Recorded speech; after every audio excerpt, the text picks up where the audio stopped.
It is my profound honor to address the United Nations General Assembly 75 years after the end of World War II and the founding of the United Nations. We are once again engaged in a great global struggle. We have waged a fierce battle against the invisible enemy, the China virus, which has claimed countless lives in 188 countries. In the United States, we launched the most aggressive mobilization since the Second World War. We rapidly produced a record supply of ventilators, creating a surplus that allowed us to share them with friends and partners all around the globe. We pioneered life-saving treatments, reducing our fatality rate 85% since April. Thanks to our efforts, 3 vaccines are in the final stage of clinical trials. We are mass producing them in advance so they can be delivered immediately upon arrival. We will distribute a vaccine. We will defeat the virus. We will end the pandemic. And we will enter a new era of unprecedented prosperity, cooperation, and peace. As we pursue this bright future, we must hold accountable the nation which unleashed this plague onto the world, China. In the earliest days of the virus, China locked down travel domestically while allowing flights to leave China and infect the world. China condemned my travel ban on their country, even as they canceled domestic flights and locked citizens in their homes. The Chinese government and the World Health Organization, which is virtually controlled by China, falsely declared that there was no evidence of human-to-human transmission. Later, they falsely said people without symptoms would not spread the disease.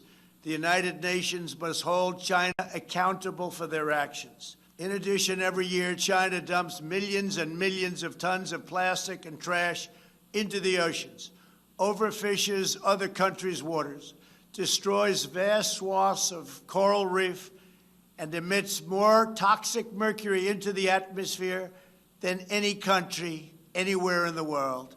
China's carbon emissions are nearly twice what the U.S. has, and it's rising fast.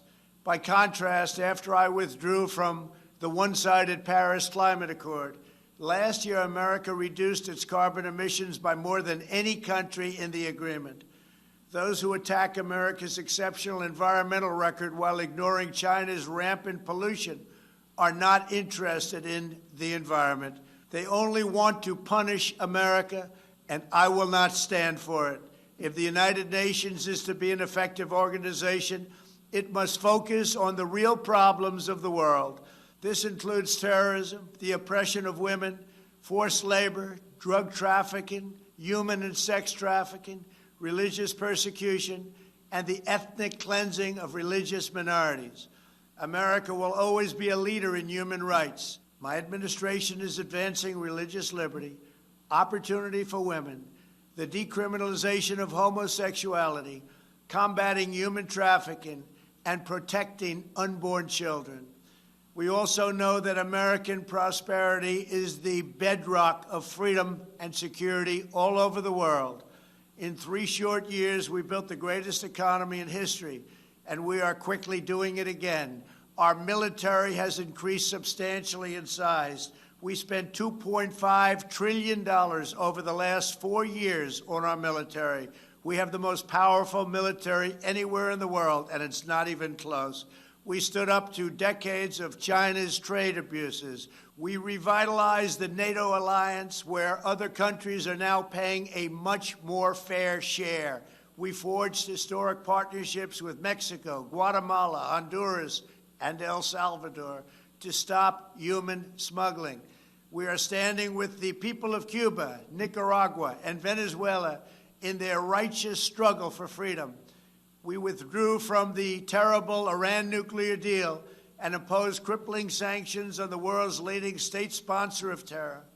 We obliterated the ISIS caliphate 100%, killed its founder and leader, al-Baghdadi, and eliminated the world's top terrorist, Qasem Soleimani.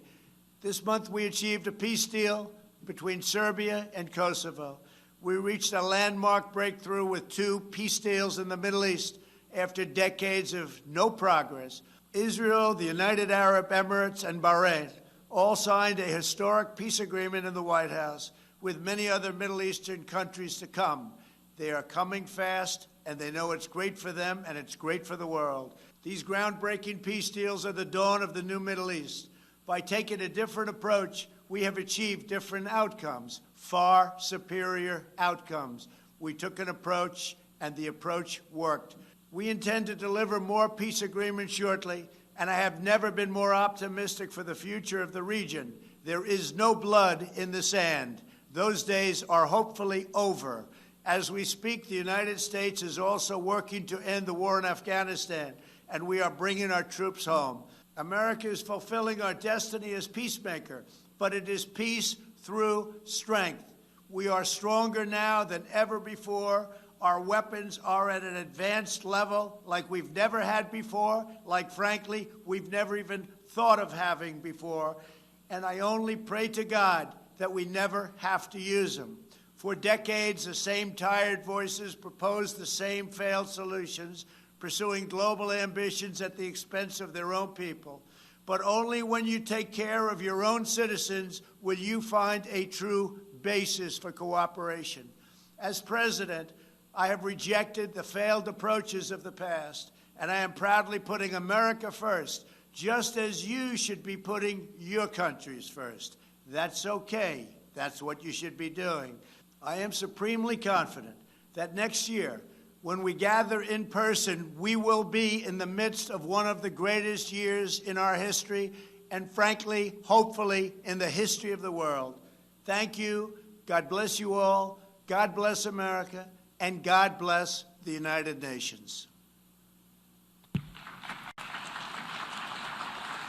On behalf of the General Assembly, I wish to thank the President of the United States of America for the statement just made. I now give the floor